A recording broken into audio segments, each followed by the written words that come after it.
Death accompany us in this world. This morning I was hearing about one devotee whose husband had been kidnapped. Some real movie, Colombian style. And finally money was lost, but life was kept. So then I said, wow, you should say thank you to these nice thieves that they were so kind of taking all your money but not killing you, because that would have been probably less problem for them to kill somebody than to keep an evidence alive of what they did and all that. But he survived. So whether you live or whether you die, whether you're sick or whatever, it's all in the hand of the Supreme. What control are you going to have? Give it up. Even Lord Krishna himself, he didn't want Asvatama to be killed. He said, what's the value? It's just a scumbag, this guy. Why make our hands dirty with his good family? Because last but not least, Asvatama, most likely they knew them. Because as being the guru's son, so you can be sure that they were meeting many times and had many relationships. And then Asvatama himself, he was so angry, his father was killed, and then he did this heinous crime. Why? Well, I guess Lord Krishna needed the sons of Draupadi somewhere else. Because whether you do service here or you go somewhere else, it's all up to the Supreme. He's the Kala. Sarva Mityu Saram Staram. Krishna says in the Bhagavad Gita, I'm death. So let's accept it. Krishna is death personified. When death is meant to come, then death is coming, and that's all. That's all to it. Accept it. It's Krishna. Krishna is death. Krishna wants to come, take him, take her. Nobody is.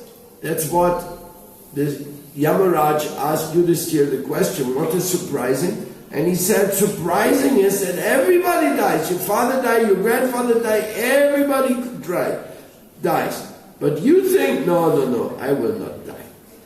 It will not come to me.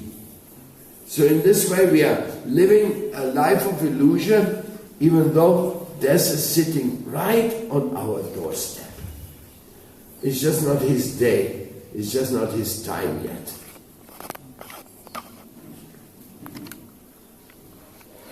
So we are born here in this world to do a certain service. We die in this world to continue our journey. Ye yata mam papatyate tans tadaiva bhajamyam. Whatever you do will have a reaction. As you surrender to me, I will reward you accordingly. So if you surrender, materially, mentally, spiritually, then the Lord will come and receive you with open arms. And if you think, oh no, I want to enjoy, then Krishna said, okay, stay in the material world and have your karma, live your karma. So in this way, life goes by. Or life goes by. What can we say? What can we do? It doesn't matter whether you live in Germany, in Italy, South America. It doesn't matter. Matter of fact is that you belong to Krishna, and are you serving him or not? That is your choice. It's your choice. What you're going to do? You're going to serve Krishna. Are you going to give Krishna your love? Are you going to give him your service? Are you going to be useful in Krishna's plan? What is it what you're going to do? Krishna's divine plan. It's always running. That plan is running.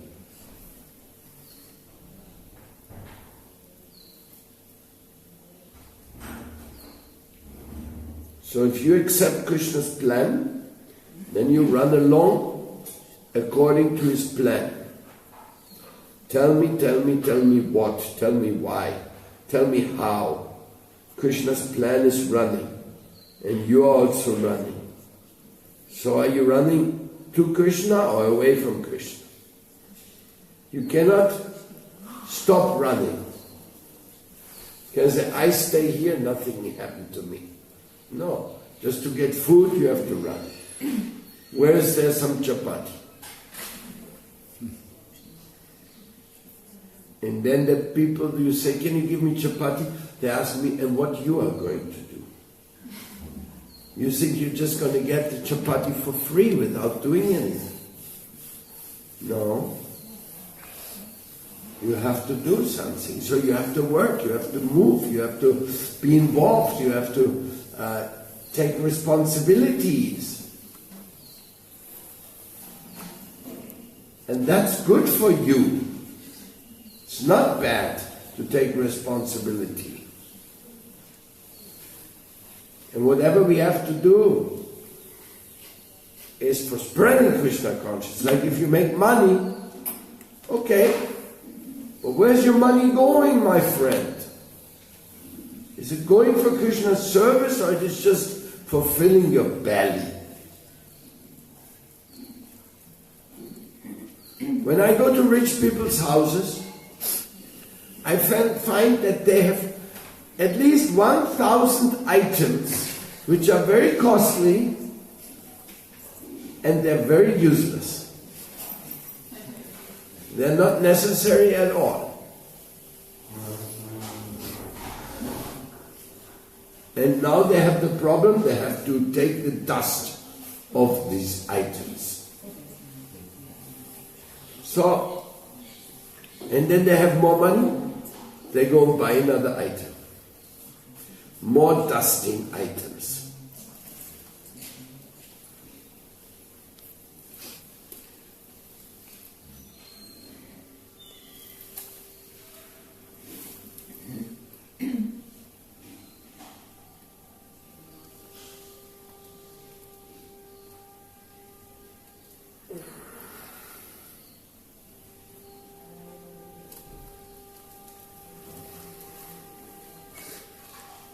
By our ego, we are very engaged in this world. Either buying dusting items or worshipping the deity. Like we have a deity. We want to have beautiful things for the deity. Krishna doesn't need anything, you know. But we need to do something to make Krishna's life beautiful. Like, for example, in the material world, the ladies, if they have money, sometimes they dress one dress only one time for some gala presentation. So they first go to the chief dressmaker. And then the dressmaker says, oh, you look so good, we have to get for you this and that. So they have a dressmate for one night. How much? $200,000. Of course, you have maybe some zircons embedded in the dress. What do I know? So when the lady walks and the light comes and she glitters, she has a glittering dress. So she walks and everyone goes, oh, what a nice zircon glittering. Because they don't use diamonds in the dresses. Then it wouldn't be 200,000, then it would be $20 million, the dress. So she goes around glittering a little bit, and of course that cloth is very uncomfortable, very heavy, like that, and oh no, I never wear that one again. Well, $200,000. Anybody wants to buy it second hand? No. So after she wore it, now it's worth hardly anything.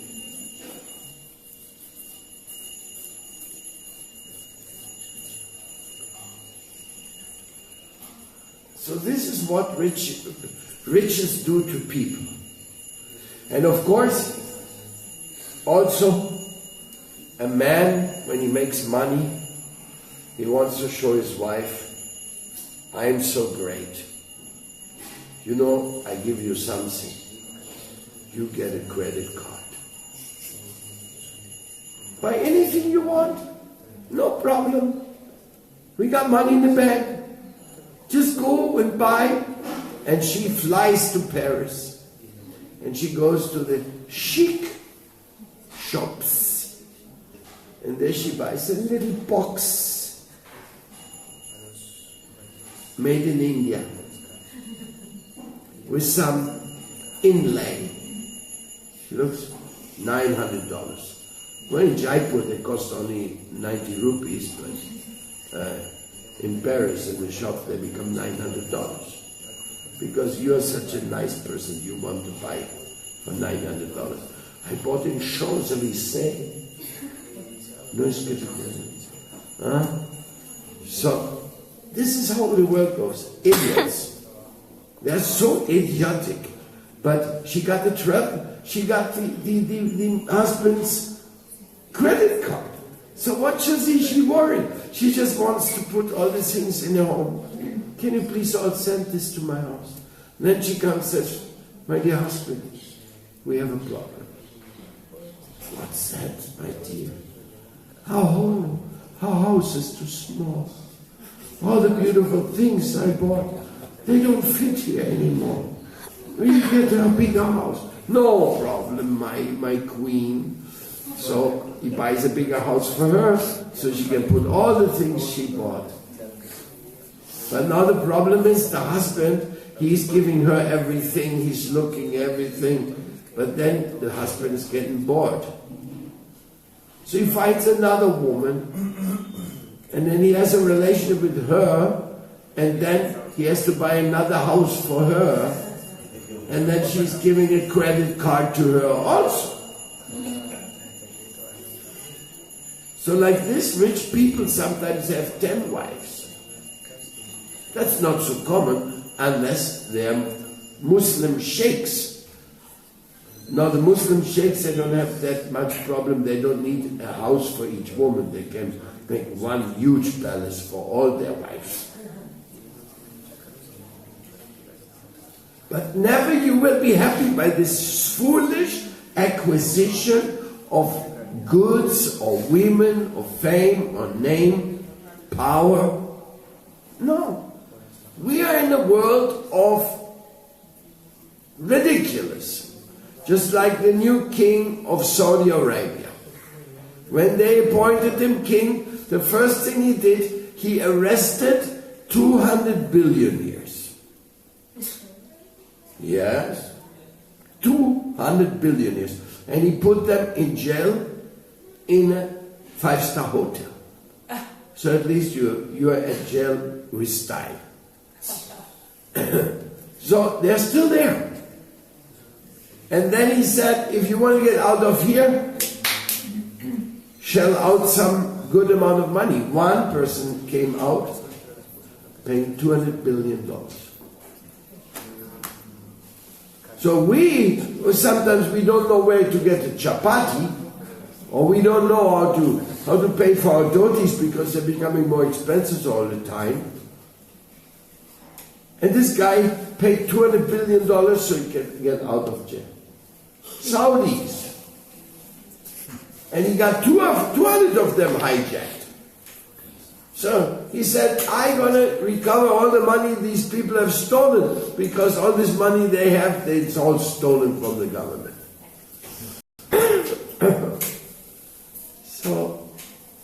So this is the material world. Some people live in the billions, and some people live, they can't even buy a medicine.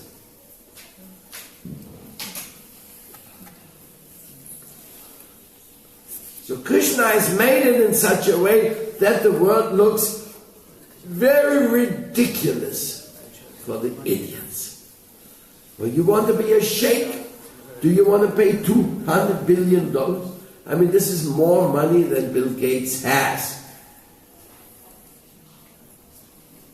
And he's a famous guy for saving up so long time. But these people have more money than that, and that's the extreme. Krishna just shows to us.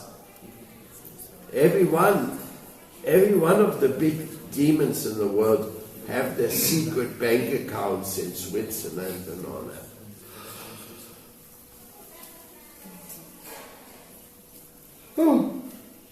So, if you want Krishna, you can get Krishna. But if you don't want Krishna, He'll give you anything you want.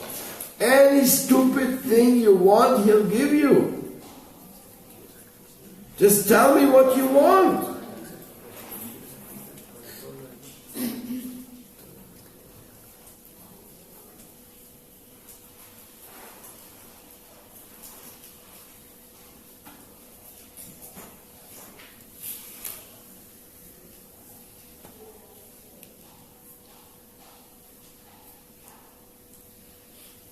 Who can imagine this? That somebody is bathing in bridges and is not happy. And another person, he has nothing and he's dancing full of joy. What is that duality? What is that paradox? In Rio de Janeiro, the slums are really bad. The slums in Rio, Copacabana, Leblon, Ipanema, they're really dirty, criminal-infested slums. There's nothing. And they're right going up the mountain behind the houses of the millionaires. So you got the billionaires, millionaires living here, and the slums are there. So the government said, hey, these poor people in the slums, let's make houses for them, take them out and give each one of them a house. But nobody wanted to leave. The people didn't want to have their houses, they wanted to live in the slum. Government tried to evict them by force. Slums still exist. Yeah, and now it's actually expensive to live in there because many Americans and gringos they're buying land in there, and they want to live in the slums because they have the best views and they're in the mountain. And so now the poor people they cannot afford their own expenses because it's becoming expensive to live in the slums. Because then the rich people could realize that the people in the slum must be very happy because they don't want to go away. Now they're buying their places for big money. This is the material world. Here you get everything you want and you will be shown as the biggest fool. Just wait a moment, it isn't cool. Huh? Everybody gets everything they want.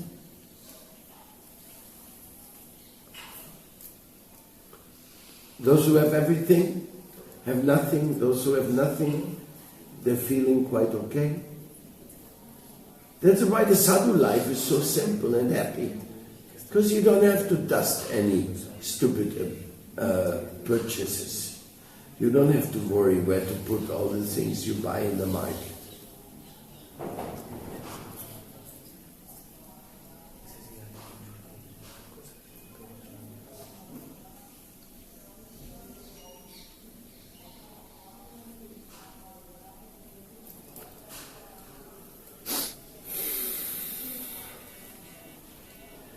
It's like people eat. Some people eat simple dishes. Rice and beans. Maybe an apple. But every day they eat rice and beans. And their health is quite okay. And then there's other people, they eat all kinds of fancy things every day. Their food is only fancy. And they have thousands of problems in their body.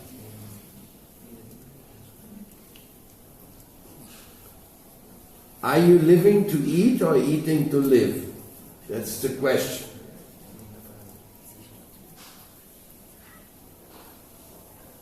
Are you living to serve, or you're just serving so that you can live in this body? That is what you have to decide. No ideal, no higher call, no attempt to give yourself to Krishna. Come on. What a horrible thing is that. Give yourself to Krishna. Give your things to Krishna. If you want a beautiful place, okay, then join the temple and make that temple more beautiful. The temples, like Vrindavan, is so beautiful. We are looking at the same place. I didn't do anything to this temple. It looks just the way the Queen of Manipur made it. Only we're trying to keep the gardens okay. But it's the same thing, and we feel full satisfaction when we see our little temple. Full satisfaction. We don't need a palace here. But if you think it's not enough, then you join Prem Mandir. Or you join ISKCON. And you have a palace in every city in India. If you like to live in a palace, serve Krishna also. You get any palace you want. Even the Gaudiya Math has palaces.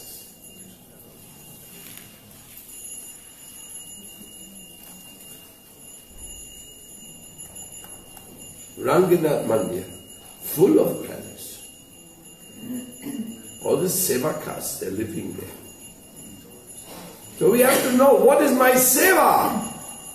First thing you have to find out, what is my seva? What am I going to do to make this place more beautiful? Some people say, I want to be a Bhajananandi. Just want to chant the holy name. And then find a little corner in Govardhan. And maybe you can sit there.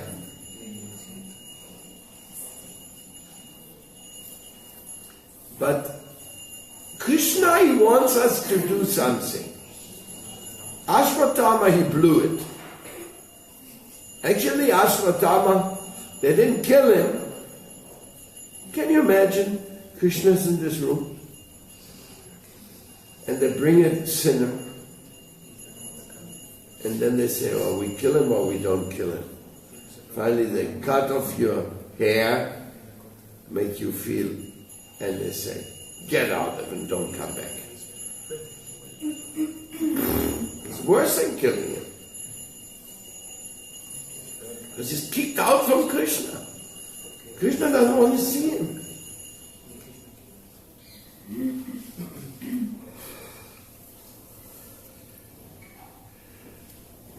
He was so close to Krishna, he could have become his pure devotee, but he became a sinner and was kicked out, defamed. Same thing happened to Rukmini. Rukmini had a brother who wanted to stop Krishna. And Krishna, then he took his sword and he cut off his hair tuft and he embarrassed him. Now he was mentally and physically a defeated person. Like taking the status away. Today you're general, tomorrow you are on parole.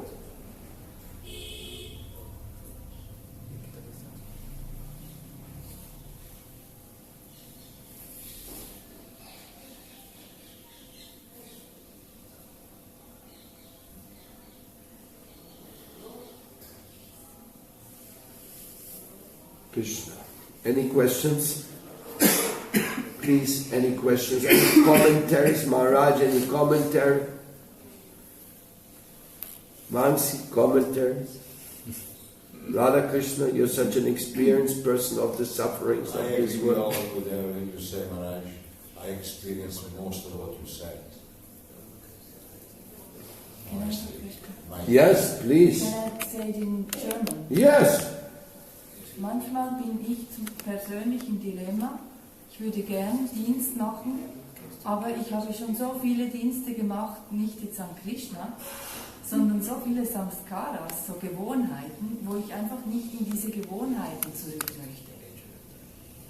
Und dann bin ich immer so im Dilemma. Wo ist es eine Gewohnheit, wo ich wieder aktiv werde, um irgendwie, wo mich dann auch wieder wegbringen vom Krishna-Service, weil ich in einer Gewohnheit wieder gelandet bin? Oder wo kann ich wirklich einen Dienst machen, wo wirklich meinem tiefsten Inneren entspricht, wo Krishna mich haben möchte? Maybe can somebody translate? Yeah, that's okay, I will answer. That's why we have a guru. He tells us what to do. We shouldn't do what our mind tells us. He tells us do this and then you do it. And you live as happy and healthy as you can. No trouble. And sometimes we have a Diksha Guru and a Shiksha Guru. Shiksha Guru tells us also do this. Sometimes. Sometimes Shiksha and Diksha Guru is one person. Sometimes not. Sometimes Diksha Guru is gone already. So, but Diksha Guru means he decides what you put your energy in. And if you feel like that and you accept it, no karma. No karma for doing what the Guru tells you. Of course, he don't tell you anything illegal. Salud. Gracias.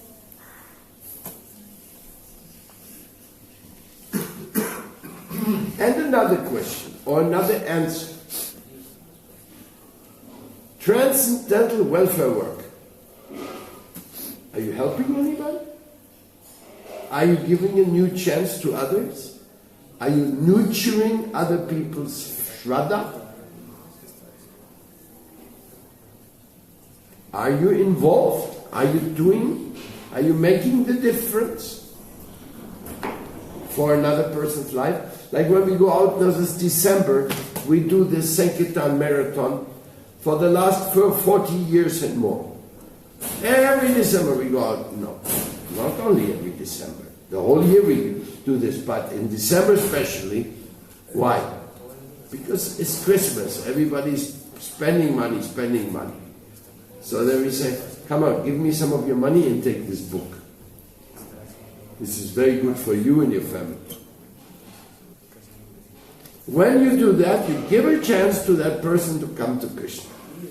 Of course, this is not the only way you can do it. You can also give prashad. Like Mohammed, she distributes sometimes only sheets of paper, invitations. We call them okis or messages of the heart. Right? You still do that? Tú. Pero algunas ya han hecho con puros okis, ¿no? Sí. Se han hecho maratones de solo okis. ¿Ah? Se han hecho temporadas de solo okis, pero casi siempre es el oki primero y el libro después. So she gives, in one day of Sankirtan, she gives this paper, which is a very sweet invitation to Krishna, to how many people? 300, 400, 500? 800.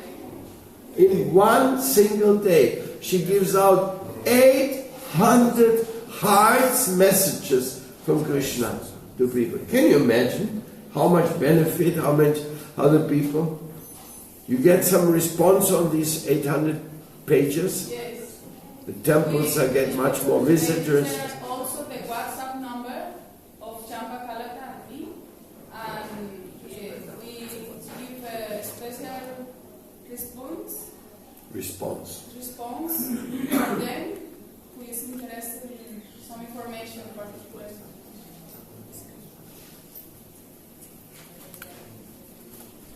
So, can you imagine 800 people get from your hand a love invitation in one single day? That means, how big are 800 pages like this? Look, Huh? Una hoja A4. This is a normal letter size, this high, 800, go out to people. Only from her hand in one day. How many days a week? Or many days a week? ¿Cuántos días? Every day. Sí, 5 días a la semana, No, 6, 7, para hacer un cálculo por año. If you want to know how many in the year, we distribute normally with all the group 25,000. A big purchase to be cheap. We bring many for cheap price. I think more than 25,000. You are distributing alone. If you do 800 a day, my dear, that is, Not every day, that's the best day. the best day. For example, on marathon, I distribute 800. Yeah, approximately. Approximately. But normally, for one day, normal is only 200. One morning sankirtan, 200 and 100 books. This is normal. Means 100,000 a year. Only Are you giving to everybody in the bus a paper? Yes, of course. That's my system. Our system is like that. And some of them give the paper back, or everybody? No, everybody they give because it's free also. They If keep someone it. else wants to give a donation, also we ask for a donation, but they want. Yes, very beautiful.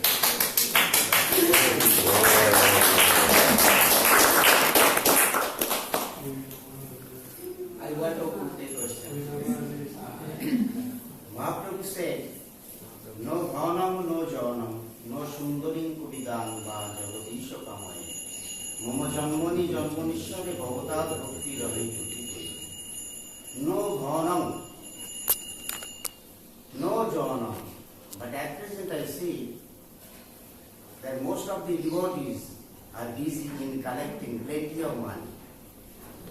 And they are trying to construct sky-kissing buildings. But Srila Bhaktisiddhanta Saraswati Goswami Prabhupada said, my business is to establish temples in everyone's heart. That is why I want to put a question to everybody. Why are you collecting plenty of money? ISKCON is wanting to construct sky-kissing buildings at Chhattisgarh Road. How many devotees will stay there? Just at 8 p.m., all doors are closed. Abre Mandir, ISKCON temple. My question is, how many devotees stay there at night? At 8 p.m., all doors are closed. And only 4 or 10 or 20 devotees are living there. Are they maintaining the rules and regulations set by His Divine Grace A.C. Bhaktivedanta Swami Prabhupada or Srila Bhaktisiddhanta Saraswati Goswami Prabhupada? My second question is... One question at a time. okay. I'm sorry. First of all, you're asking a question to nobody. You're asking a question to nobody. We're not building any skyscraper. If you want to find out about skyscraper, ask those who building skyscrapers. And if you're asking about money, collecting money, well, many people are collecting money. There's two people in this world. One people who collect money and others who get money from those who collect money. But everybody uses money for living. And if you go only Madhukari, then you don't get money, but you get the chapati which somebody else paid for. So indirectly, even a Madhukari person is getting money in the form of food. So money is an energy. it's not a question of money or yes or money no, it's a question of what you do with that money. Are you doing something good with this or not? Just to keep body and soul together, that's good for a tyagi. But most people are grihastas, they have family, so they have to look after the family. They are also running after money to be able to maintain a family. Krishna says nobody can work, nobody can live without action. So, I don't think you're asking a concrete question to anybody because you're just making points without the people really involved. But collecting money, it comes in the category jivo, jivasya, jivana. Nobody can live without taking something. However you get it, you're taking. And when you take, you should give. So if those temples, like you mentioned, have many people in the night or not, who cares? But if in the day 10,000 people visit there and get Krishna information and have darshan, that's wonderful. Oh, this is one of the pages she gives out in the buses. Especially for me. Thank you. Well, in Spanish.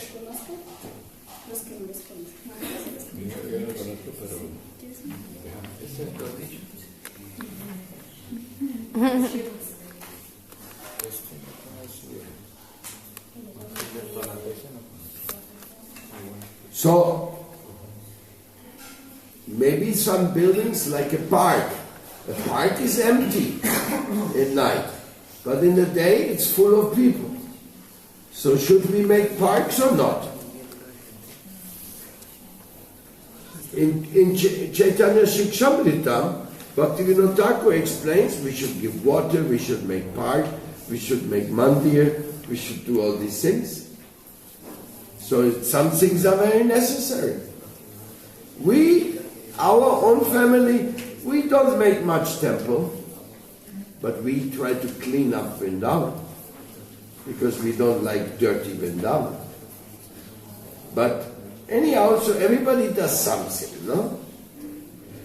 And Prabhupada said, you can conquer the world by distributing Prashad. So Prashadam is very powerful, but first you get money because Prashad is not for free. You have to spend a lot of money to give out a lot of Prashad. So, I don't think that you really got a point there. Only Krishna knows who are you and what you're doing for him. And if Bhaktisiddhanta Saraswati Thakur said, let's make a temple in the heart of everyone, fantastic. That means feed the guy. Because without Prashadam there's no temple. So he's saying, get organized. I mean, what did Bhaktisiddhanta Saraswati Thakur do?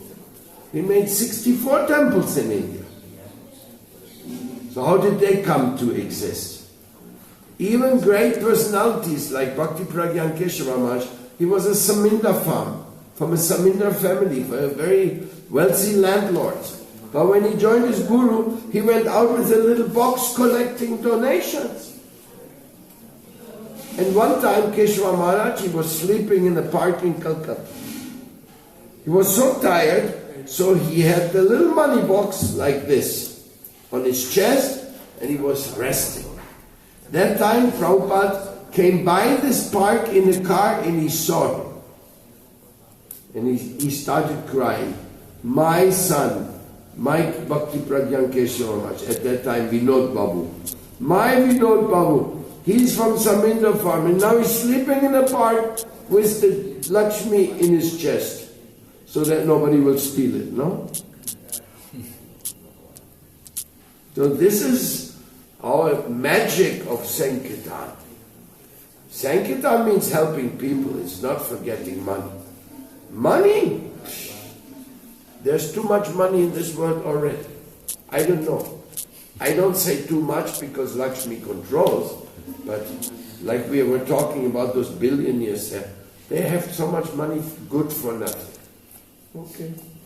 If that's what Krishna wants to show us, then he will show us. Also India, so many wealthy people, my God. You cannot imagine where do they get so much money from. But it's karma. And in India they make big temples.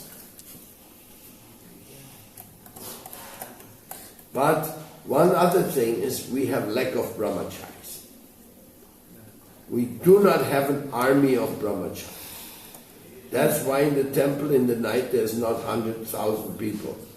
There's only the bare maintenance crew. Because brahmachari is not such a popular thing right now. But anyway, what can we say? What can we do? We have to go on and do what Prabhupada asks us to do. Keshava? Keshava Dhrita? Narahari Rupa? Jai Jagadisha. Second question.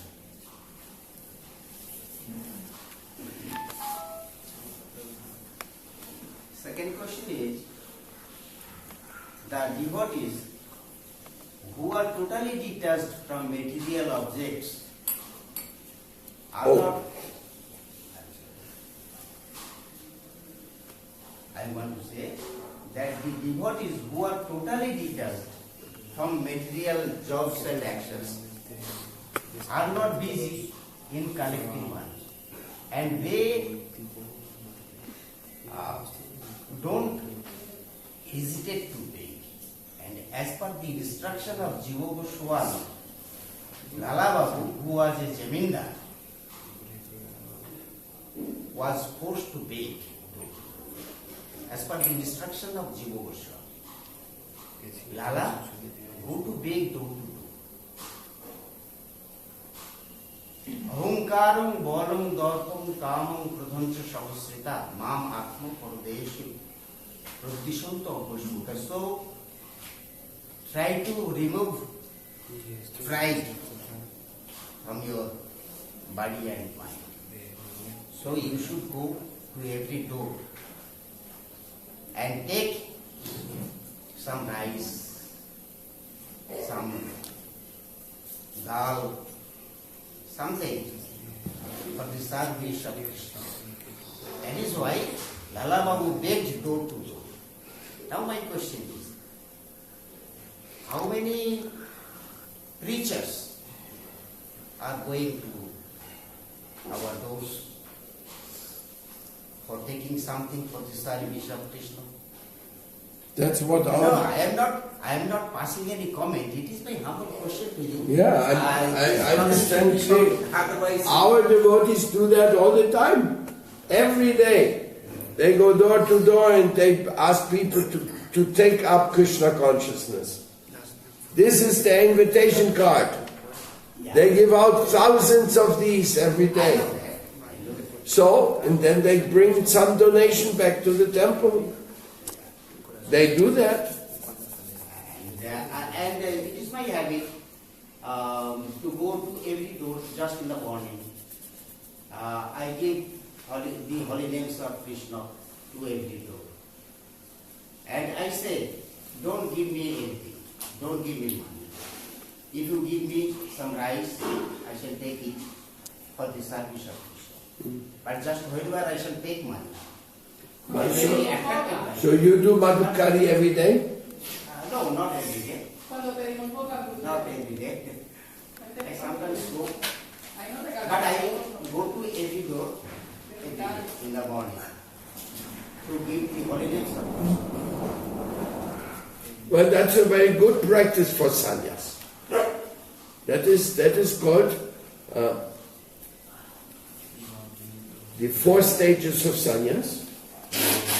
You know, Kutichak, Bahudak, Bahudak, Kutichak, Parivrajaka, Paramahans. So, when you are in the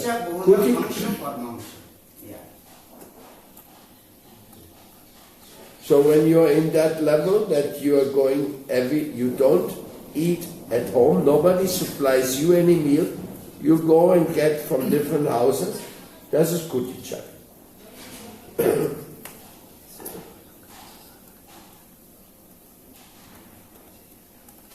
And then, Paramahansa, you go everywhere. You don't have a place anymore. You also sleeping different place every day. Yes. That is Parivrajakacha. And Paramahansa can do anything. He can stay in one place, he can walk around, whatever he does. Only does for Krishna. Yes, I'm telling you. So very nice to meet a genuine Kutichak sannyasi who does Braj Madhukari. We don't do that because we don't have time for that. We are doing so many other things. And plus, can you imagine in Braj if 1,000 people do every door, go to the doors? That will be a congestion. What to speak if 10,000 people do this? Or 100,000? And then the farmers, they would not know where to get so many chapatis for so many sadhus. Then we have to send them to Delhi for doing. Then they have to do the Madhukari in Delhi.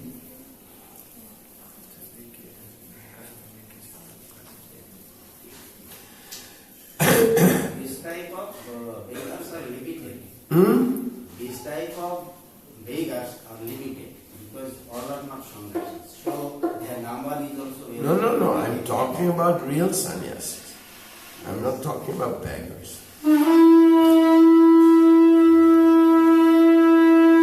Beggars do not do Madhukari. I have not seen any beggar do Madhukari.